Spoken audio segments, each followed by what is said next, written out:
Chapter 13. Days went by, and weeks. Jonas learned, through the memories, the names of colors, and now he began to see them all in his ordinary life, though he knew it was ordinary no longer and would never be again. But they didn't last. There would be a glimpse of green, the landscaped lawn around the central plaza, a bush on the riverbank, the bright orange of pumpkins being trucked in from the agricultural fields beyond the community boundary, seen in an instant, the flash of brilliant color, but gone again, returning to their flat and hueless shade. The giver told him that it would be a very long time before he had the colors to keep. "But I want them," Jonas said angrily. "It isn't fair that nothing has color." "Not fair?" The giver looked at Jonas curiously. "Explain what you mean." "Well," Jonas had to stop and think it through. "If everything's the same, then there aren't any choices. I want to wake up in the morning and decide things. A blue tunic or a red one."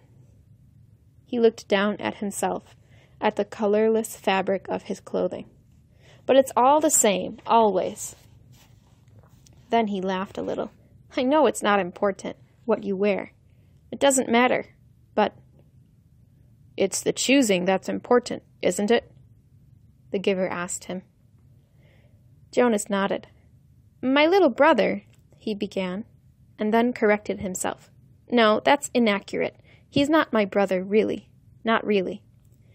But this new child that my family takes care of, his name's Gabriel." "Yes, I know about Gabriel." "Well, he's right at the age where he's learning so much.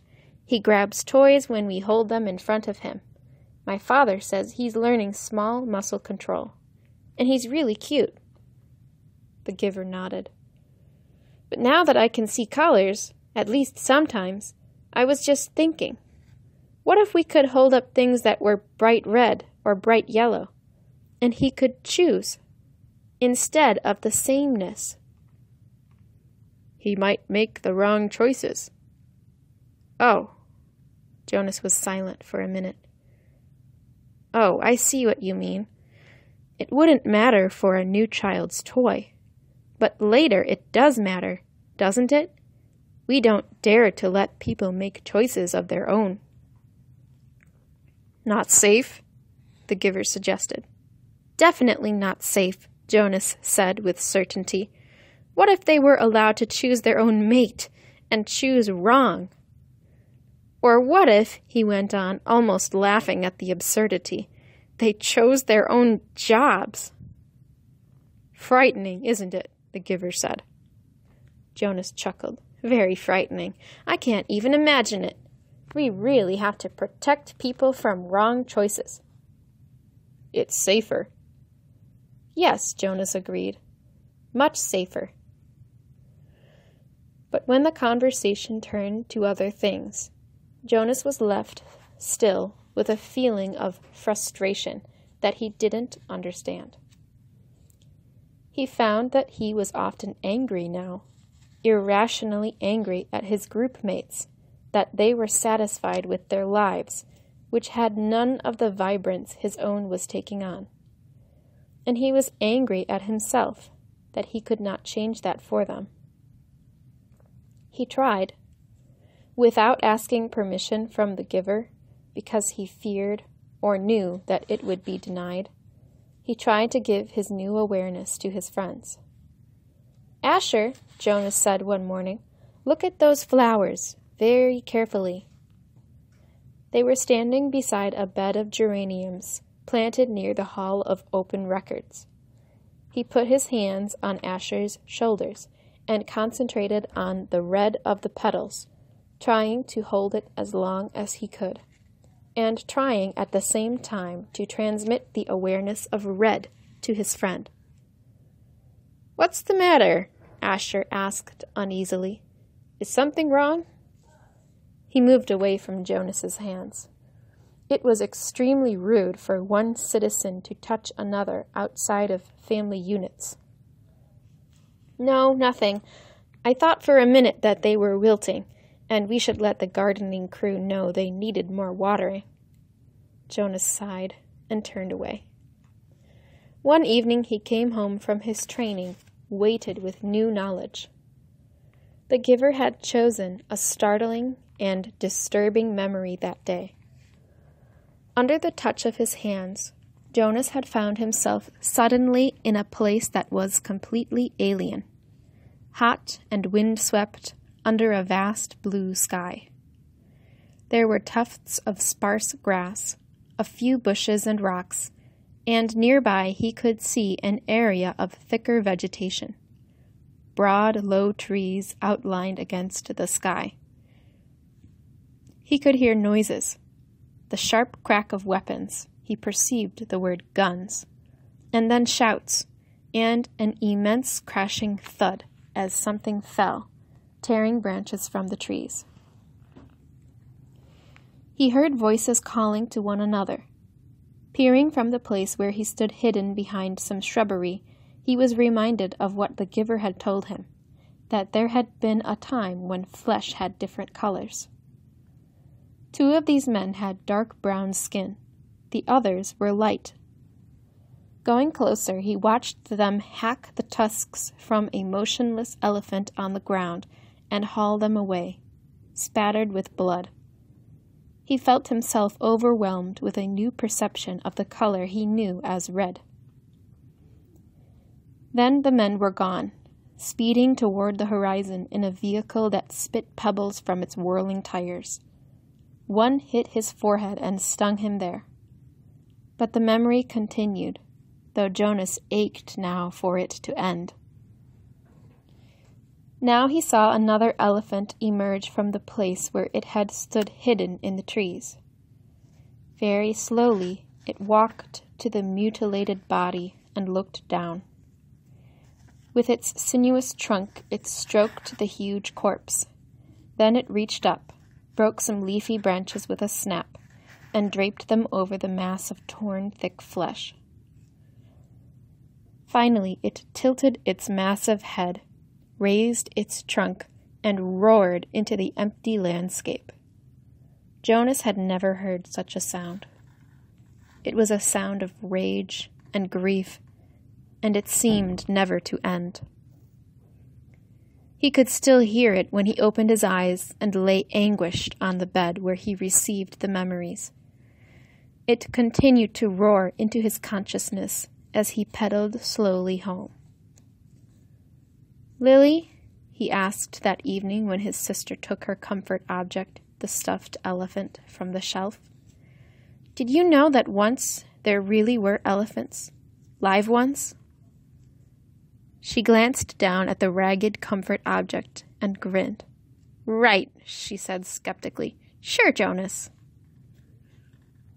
Jonas went and sat beside them while his father untied Lily's hair ribbons and combed her hair.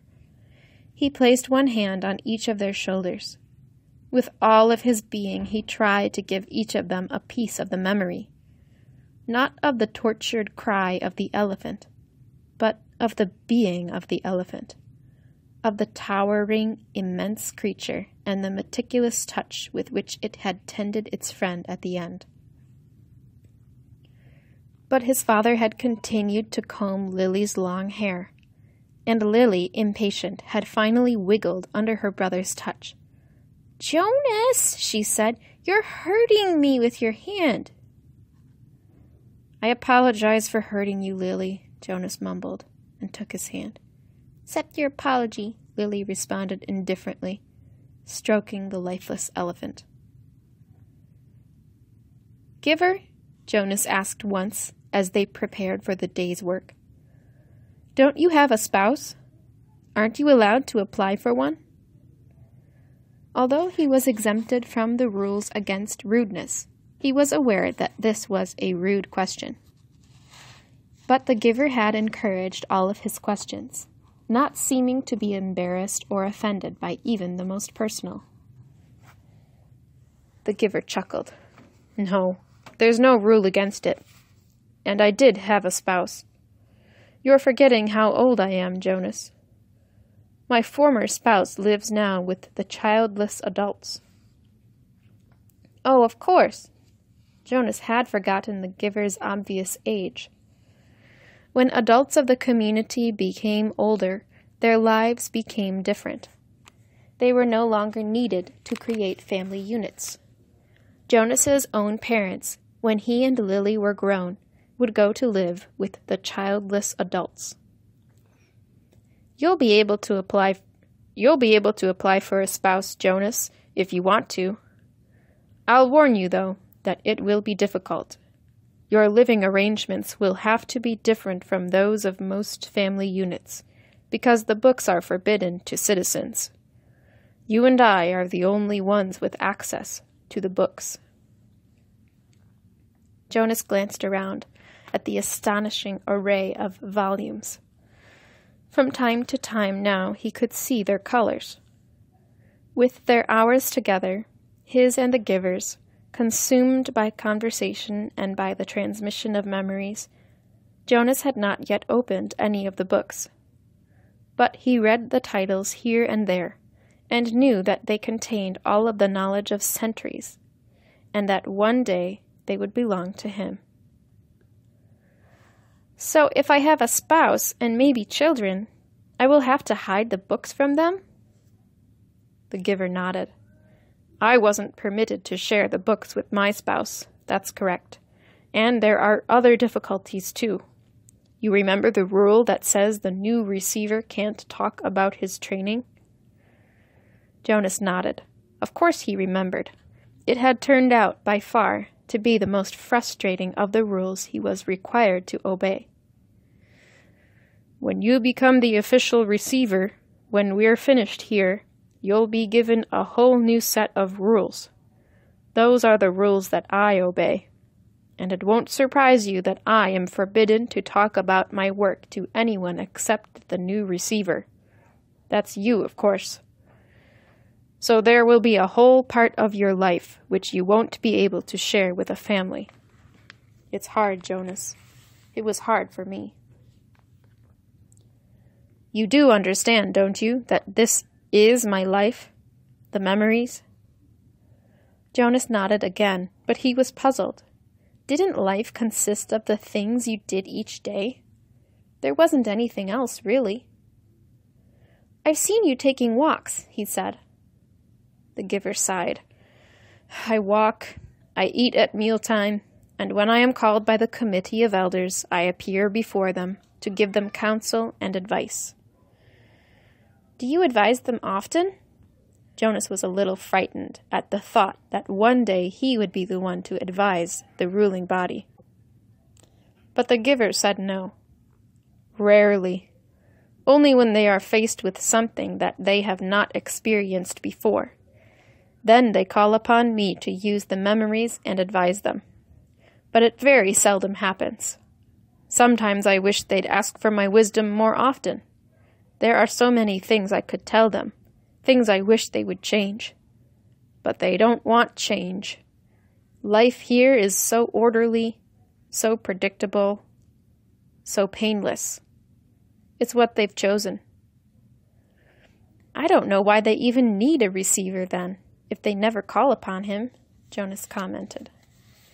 They need me, and you, the giver said, but didn't explain. They were reminded of that 10 years ago. What happened 10 years ago? Jonas asked. Oh, I know. You tried to train a successor and it failed. Why? Why did that remind them? The giver smiled grimly. When the new receiver failed, the memories that she had received were released. They didn't come back to me. They went... He paused and seemed to be struggling with the concept. I don't know exactly. They went to the place where memories once existed before receivers were created. Someplace out there, he gestured vaguely with his arm. And then the people had access to them. Apparently that's the way it was once.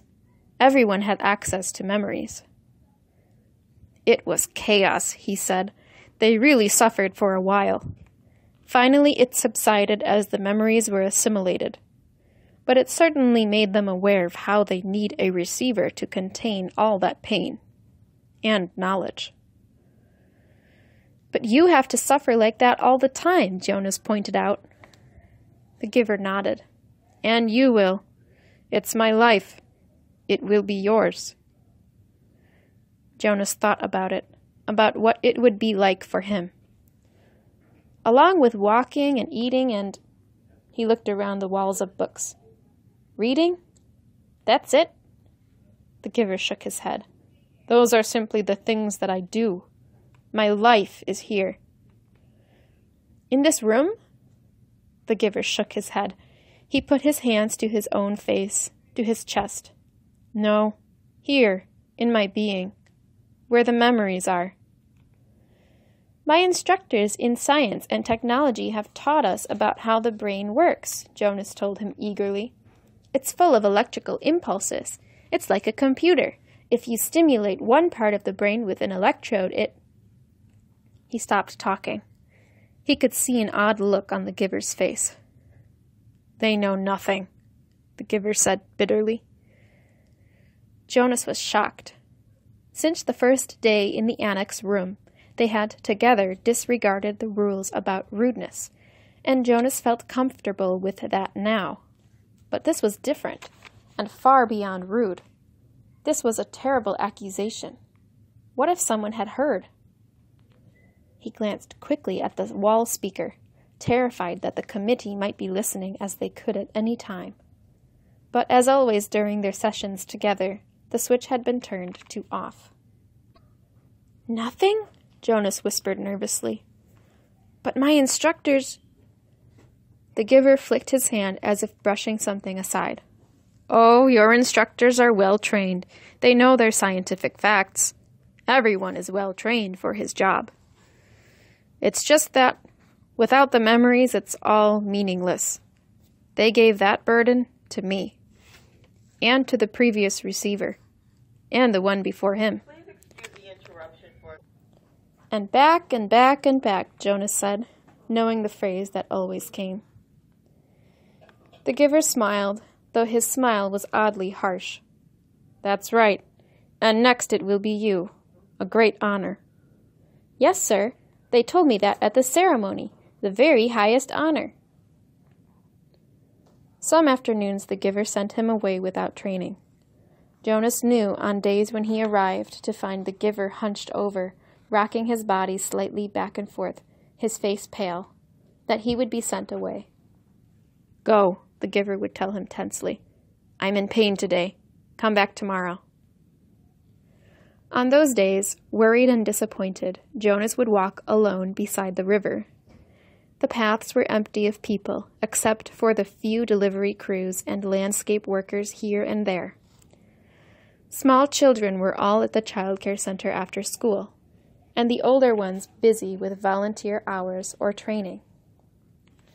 By himself, he tested his own developing memory. He watched the landscape for glimpses of the green that he knew was embedded in the shrubbery. When it came flickering into his consciousness, he focused upon it, keeping it there, darkening it, holding it in his vision as long as possible, until his head hurt, and he let it fade away.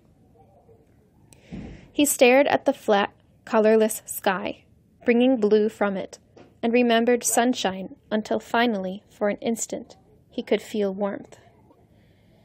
He stood at the foot of the bridge that spanned the river, the bridge that citizens were allowed to cross only on official business.